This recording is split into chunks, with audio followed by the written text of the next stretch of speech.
Le village d'Ilupéju sommeillait sous le regard bienveillant des anciens Iroquois. La vie s'écoulait au rythme des saisons. Les villageois vivaient selon les lois ancestrales, les traditions transmises de génération en génération. Le respect des aînés était primordial. La parole du chef était loi. Je connaissais bien ces traditions. J'ai grandi bercé par les récits de mes ancêtres, leur bravoure et leur profond respect pour les anciennes coutumes. Pourtant, mon cœur aspirait à quelque chose de plus, un désir que je ne pouvais expliquer.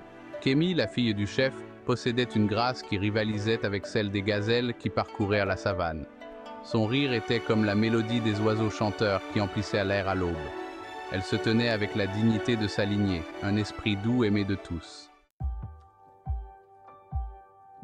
Adé a vu Kémi pour la première fois au puits du village. Sa beauté l'a frappé comme la foudre. Il a ressenti une connexion instantanée, une attirance envers elle qu'il ne pouvait nier. J'ai senti l'étincelle, la connexion. Le temps a semblé s'arrêter. Kémi, elle aussi, a ressenti l'étincelle. Leurs regards se sont croisés à travers la foule du marché. Leur amour était un secret dangereux, une flamme cachée dans l'obscurité. Ils savaient que les lois du village interdisaient leur union. Elle était promise à un autre, un riche marchand d'un pays lointain. Pourtant, leur cœur refusait d'être nié. Nous nous retrouvions en secret, volant des moments sous le couvert de la nuit. Notre amour grandissait à chaque regard volé, à chaque mot murmuré. L'ancien Iroquois était le témoin silencieux de leur rencontre clandestine.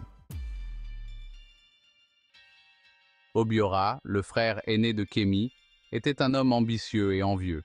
Il convoitait le pouvoir de son père et voyait d'un mauvais œil l'influence grandissante d'Adé dans le village. Il se doutait depuis longtemps des rencontres secrètes entre sa sœur et le jeune homme. Par une nuit sans lune, j'ai suivi Kémi.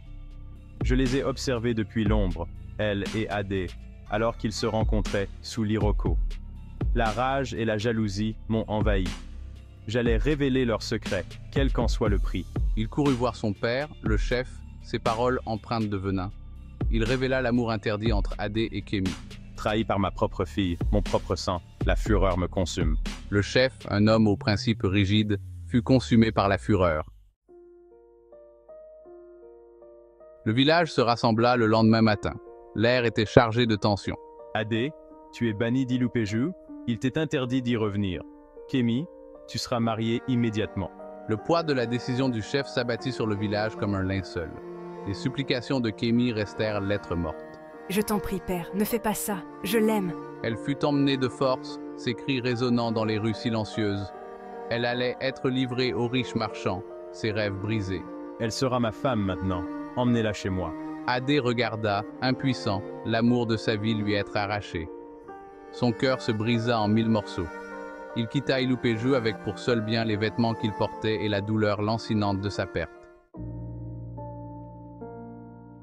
Les années se sont transformées en une lente procession de lever et de coucher de soleil. Adé errait, nomade hanté par les souvenirs de son amour perdu. Chaque jour est une éternité sans elle. Il trouva du travail comme ouvrier agricole, son dos solide témoignant de son deuil persistant. Il ne parlait jamais d'Ilupéju, la douleur était encore trop vive. La nuit, sous la vaste voûte étoilée, il murmurait le nom de Kémi. Kémi, tu me manques tellement. Il imaginait son visage, son rire résonnant dans le silence. Le souvenir de leur amour, interdit mais pur, était le seul réconfort qui lui restait. Il entendait des murmures sur Ilupéju de la bouche des voyageurs de passage. Le village avait prospéré sous le règne du chef, mais une ombre s'était abattue sur Kémi. On disait d'elle qu'elle n'était plus que l'ombre d'elle-même, son esprit brisé. Je ne supporte pas de penser à sa souffrance. Un jour, Adé ne put supporter la séparation plus longtemps. Il tourna ses pas vers Ilupéju, ramené par les fils invisibles de son amour. Il savait qu'il ne pouvait pas rester, mais il devait la voir, même de loin. Je dois la voir, ne serait-ce qu'une fois encore. Il atteignit la périphérie du village alors que le soleil entamait sa descente. Il se faufila dans l'ombre, le cœur battant à tout rompre. Il se rendit à leur lieu de rendez-vous, l'ancien Iroquois se dressant en sentinelle au fil des ans. Cet arbre, il renferme tant de souvenirs. Il reviendrait chaque nuit, se tenant sous l'Iroquois, sa veillée silencieuse témoignant d'un amour que le temps et la distance ne pouvaient effacer.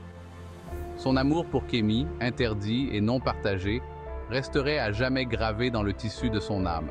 Mon amour pour toi, Kémy, ne s'éteindra jamais.